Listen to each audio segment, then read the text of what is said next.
Kisah pemuda kaya, anak bos besar, pemilik 73 perusahaan, yang menjadi cleaning service. Episode 719. Kenshin yang menyamar kerja jadi cleaning service. Saat membersihkan di lantai 5, tiba-tiba ada yang datang. Semua cleaning service di situ berkata, sambil merundukkan wajahnya. Mereka menyapa seorang wanita, dengan begitu hormatnya. Selamat datang Tuan Putri Julia. Kami senang melihat Anda di sini. Tapi Kenshin tak melakukan itu. Malah Kenshin sibuk membersihkan jendela. Putri Julia pun melihatnya, langsung marah dirinya. Julia itu berkata, "Hei kamu siapa kok berani-beraninya? Ada aku di sini malah mengacuhkan. Cepat sini kurang ajar sekali lu ini. Biar aku beri pelajaran." Kenshin diminta mendekat. Kenshin pun berjalan. Lalu Julia itu bilang, "Hei lu aku kasih tahu. Gua ini Tuan Putri di perusahaan ini. Lu pekerja baru ya? Tak tahu denganku ini. Lihat mereka semua ini menghormati. Kok lu malah acuh sekali? Dasar lu orang rendahan tak tahu posisimu. Pakai berlagak tak menyapa. Memangnya lu sudah jadi orang kaya apa? Tak mau menghormati aku yang di sini." Julia sambil menunjuk Kenshin. Tiba-tiba menjadi marah. Mukanya nampak emosi. Bicaranya kasar tak peduli.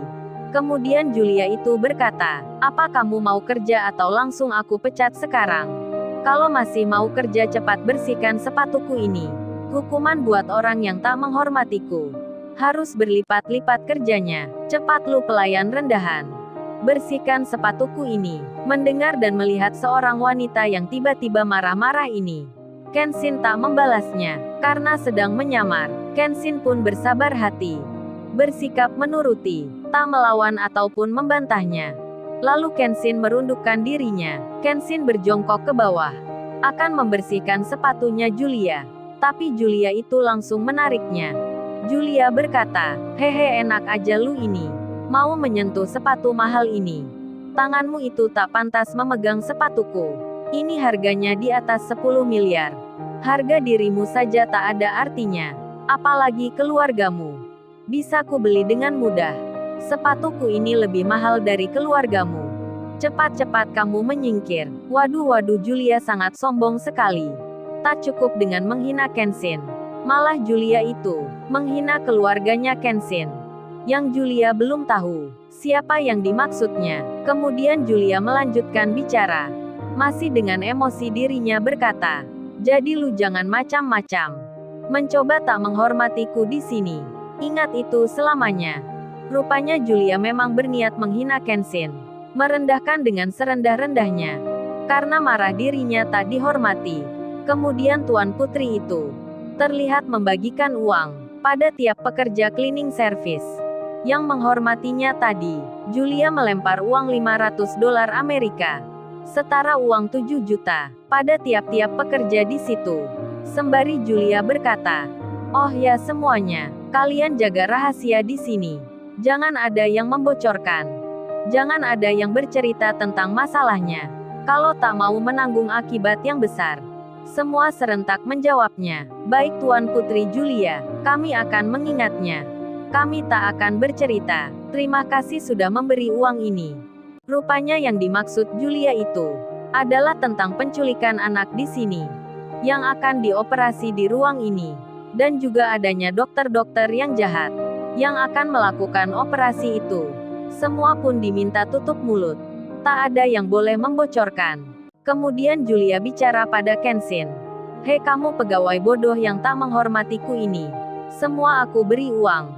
Kecuali kamu tak ada uang untukmu. Karena kamu sudah melanggar aturan.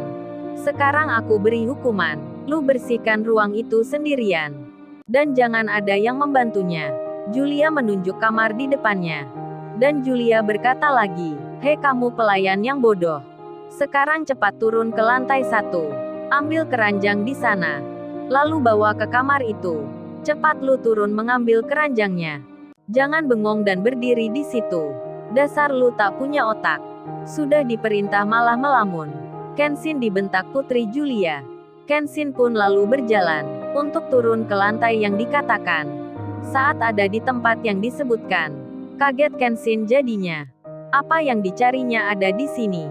Anak-anak kecil yang diculik berada di kamar ini. Terlihat pula 5 orang berbaju dokter memeriksa Narnia dan lainnya. Kemudian bos perusahaan ini, orang paling kaya di negeri ini datang. Berada di kamar itu bertanya pada dokternya. Bos itu berkata, "Oh ya, gimana Dokter Proti? Apa siap sekarang operasinya?" Dokter itu menjawabnya, "Oh, siap sekali Mr. Satan. Cucu Anda Diana akan selamat. Apa yang kami cari sudah di sini." Anak-anak ini punya organ yang baik untuk menggantikan milik Diana yang kurang berfungsi. Operasinya bisa dilakukan hari ini. Alat-alat sudah siap semua. Mr. Satan atur saja keamanannya.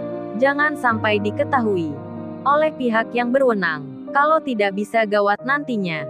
Mr. Satan menjawabnya, "Oh dokter, semua tak perlu khawatirkan hal itu. Para jenderal polisi dan lainnya sudah saya pegang. Meski ketahuan pun tak jadi masalah. Dengan uang akan saya bereskan." Mendengar pembicaraan itu, kaget-kaget Kenshin jadinya. Tak menyangka bisa langsung mengetahui percakapan yang penting ini. Mengetahui pula motif penculikan anak di sini, yang ternyata akan diambil organ pentingnya. Sementara itu, kamera Kenshin yang super kecil itu masih merekam. Berjalan dengan sempurna, merekam pembicaraan yang baru saja terjadi. Kemudian benak Kenshin pun berbisik sendiri. Untung tadi tak melaporkan pada pihak polisi di sini. Kalau tidak pasti akan sia-sia. Sebab orang ini sudah kenal jenderal polisi. Yang memegang kartunya, sudah dibeli oknum aparat hukumnya. Lalu salah satu dokter itu pun bicara. "Oh ya Mr. Satan. Apa semua pekerja di sini bisa dipegang kata-katanya? Bisa dipercaya tak membocorkan masalah ini? Termasuk pekerja cleaning service di tempat ini. Yang mendengar kita bicara ini. Sebab ini masalah yang penting sekali." Yang dimaksud itu adalah Kenshin. Yang ada di situ. Yang sedang menali keranjang. Keranjang besar yang jumlahnya ada 4. Mr. Satan pun menjawabnya, "Oh para dokter jangan khawatirkan itu. Mereka tak mungkin berani akan membocorkan. Sebab sudah kami beri uang yang banyak. Serta pula kami beri ancaman. Jadi mereka tak berani macam-macam." Mr. Satan pun bicara pada Kenshin. "Hei kamu cleaning service. Apa kamu tahu yang kita bicarakan? Apa kamu berani menceritakan masalah di sini? Kalau tidak kamu akan aku hilangkan." Kenshin menjawabnya. "Maaf Pak, saya tidak mengerti maksudnya. Pekerjaan saya hanya membersihkan kotoran. Dan menuruti perintah atasan." Mr. Satan pun lalu bicara. "Dokter kan sudah dengar sendiri. Para pekerja di sini sangat takut dengan saya. Para budak tak akan berani melawan atasan." Mr. Satan pun bicara pada Kenshin. "Kalau gitu cepat kamu naik ke atas. Bawa keranjang ini. Dan bilang pada Tuan Putri Julia. Sebentar lagi anak-anak akan dibawa ke sana." Kenshin menjawabnya, "Baik Pak, saya akan lakukan." Di tengah Kenshin berjalan itu, Kenshin memikirkan caranya. Cara membawa anak-anak keluar nanti. Apa harus digendong semua? Apa harus dibawa bersama-sama? Itu hal yang sangat tidak mungkin. Hingga Kenshin melihat tempat sampah. Gerobak kecil yang ada rodanya. Yang biasa ia pakai di saat kerja. Ternyata ada di sini pula. Kenshin akan memakai itu. Untuk membawa Narnia dan lainnya keluar. Hingga Kenshin tiba di lantai 5. Tuan Putri Julia langsung berkata, "Hei lu pelayan jelek. Cepat taruh keranjang itu ke masing-masing tempatnya. Lalu bersihkan kamarnya, jangan sampai ada debunya. Kalau tidak aku suruh orang menendangmu. Cepat-cepat, jangan melihat begitu." Tuan Putri Julia sangat jahat sekali. Terutama pada Kenshin, yang baru bertemu hari ini. Kenshin pun membersihkan kamar itu. Tak lama kemudian anak-anak kecil di bawah di situ. Diletakkan di masing-masing keranjang. Di saat itu Narnia terbangun. Narnia langsung menangis. Narnia anak kecil menjadi rewel sekali. Karena tak bertemu ibunya, menangisnya menjadi-jadi. Tuan Putri Julia itu jadi jengkel sekali. Narnia ditamparnya 2 kali. Kenshin yang melihatnya langsung bertindak.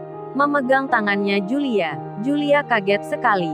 Pelayan rendahan memegang tangannya. Langsung Kenshin ditamparnya. Kenshin pun menangkisnya. Malah Julia memukul Narnia lagi. Kenshin pun marah jadinya. Julia ganti ditamparnya. Julia memegang pipinya. Julia murka jadinya. Lalu, bagaimana kisah selanjutnya? Subscribe channel ini untuk episode berikutnya. Terima kasih. Jangan lupa ya guys, untuk kelanjutan ceritanya ada di artikel YouTube. Jangan lupa subscribe ya guys, dan tekan notifikasinya